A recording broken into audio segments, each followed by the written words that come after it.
Okay, we're back with another tech video. Now I'm going to go through your question, answer it, and hopefully you get the solution. Now remember to stay just a little bit crazy like me, and you'll get there to that resolution.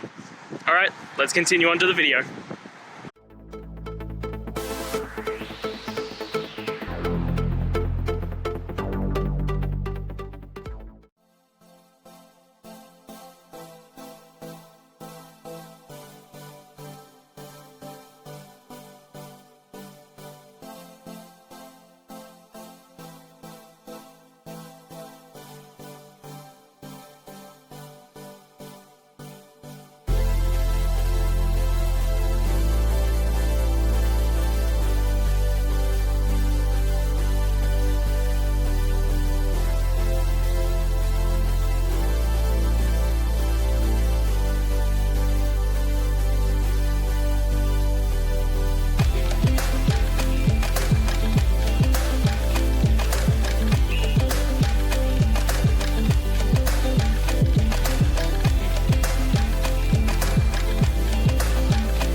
And that's it.